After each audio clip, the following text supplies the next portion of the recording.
आतापर्यंत कधी विचार केलाय? ह्या ज्या आपण आपल्याला ज्या मर्यादा लावून घेतल्या, लिमिटेशन, हे आपल्याला कोणी असं ठाम सांगितले का? तुम्ही एवढंच करा, एवढंच केलं पाहिजे, तुम्ही हे करू शकत नाही. असं कोणी लिहून ठेवलं आहे का? तर असं कुठंच नाही लिहिलेलं. मग जे आहे, आपण जे कामं करतो, तिथे आपण का घाबरतो? किंवा ते लिमिटेशन का आपल्या माइंडमध्ये करून ठेवलं? कारण ह्या जगामध्ये आपण स्वतःला जेवढे लिमिटेशन लावून घेतले, मर्यादा जेवढ्या लावून घेतल्या, तेवढ्या लाईफमध्ये नाहीयेच आहे. त्यामध्ये आपल्या थिंकिंगमध्ये की मी एवढंच केलं पाहिजे किंवा मी हेच करू शकतो. ह्या मर्यादा, लिमिटेशन फक्त आपल्या माइंडमध्ये, दुसरं कोणी नाही. आपल्याला जबरदस्ती लिहून दिलं नाही किंवा हे असं लिखित नाही आहे. हे फक्त आपल्या विचारामध्ये.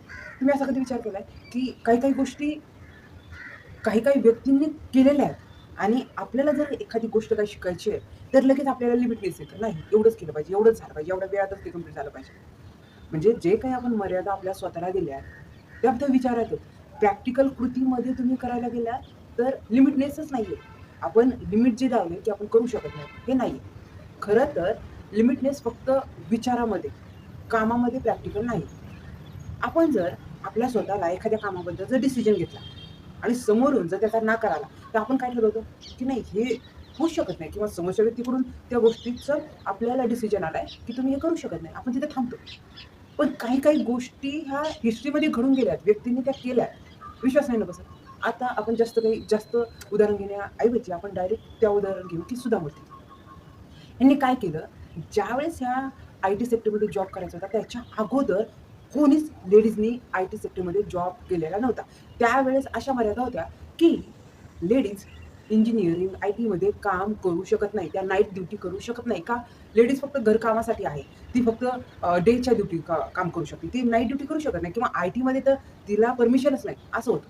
मग सुधा मूर्तींनी ज्यावर खरं तर सुधा मूर्तीताईंनी ज्यावेळेस जे.आर.डी. टाटा सरांना पत्र लिहिलं, त्यात त्यांनी एक सेंटेन्स असं लिहिलं, की जे.आर.डी. टाटांना त्यावर विचार करावा लागला.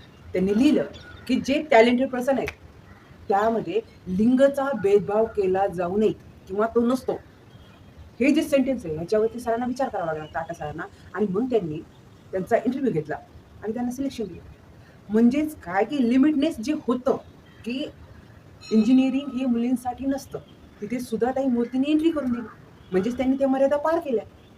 मग आपण काय करतोय? आपण आपल्याला जे लिमिटनेस लावलंय ते फक्त आपण स्वतः आहे. हे जगामध्ये नाहीये. आपण कामं करू शकतो. आपले जे स्वप्न आहेत त्याच्यासाठी आपण उद्या प्रयत्न करू शकतो. आपण त्याच्यासाठी स्वतःला तयार करू शकतो. लिमिटनेस फक्त आपल्या विचारामध्ये. समोरच्यावरून आपण आपल्याला ते लिमिटनेस नाहीये. बघा, आपण असं पण म्हणू शकतो, की लेडीज काही काम करू शकतात, कामं करू शकतात, पण काही करू शकत नाहीत. पण मी आतापर्यंत जेवढ्या काही मी स्वतः पण करिअर करत असताना, जसं की पेट्रोल पंपावरती लेडीज कामं करू शकतात, नाईटला वर्क करू शकतात, डेला करू शकतात. हे लिमिटनेस त्यांनी त्यांच्या विचारातून काढून टाकलं. म्हणून त्या ड्युटीवर ठामपणे उभा आहेत. तर मग तुम्ही कशाचा विचार करताय? तुम्ही कशासाठी थांबलाय? तुम्ही कोणत्या विचारांना घाबरताय? तुम्ही कशाची भीती घेतली? तुम्ही कोणत्या गोष्टीमध्ये क्लिअर नाहीये? त्या गोष्टीचा विचार करा.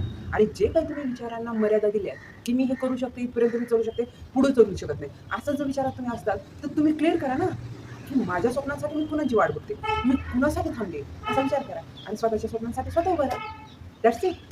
तर आजपासून एक विचार, एक गोष्ट लक्षात ठेवा, की जे लिमिटनेस आहे, फक्त आपण आपल्याला देतो. असं जगात कुठेच त्याच्यासाठी रूल्स नाहीये. तुम्ही हे करू शकता, हे नाही करू शकत, असं कुठेच नाही. त्याच्यामुळे ठामपणे उभं राहा. स्वतःच्या कामासाठी, स्वतः युनिटसाठी, स्वतःच्या सक्सेससाठी जे करता येईल छान, ते करण्यासाठी प्रयत्न करा आणि खूप छान त्या गोष्टीचा आनंद घ्या. तर थँक वेळ काढून तुम्ही माझ्याकडे पाहिजे त्याबद्दल खूप सारे धन्यवाद. असेच व्हिडिओ पाहत राहा आणि व्हिडिओ आवडले तर नक्कीच लाईक करा, कमेंट करून सांगा, की लिमिटनेस कोणी कुणावर घातले? आपण आपल्याला घातलंय का समोरच्या व्यक्तीने आपल्यावर घातलंय? ह्याचा नक्कीच विचार करा. तर थँक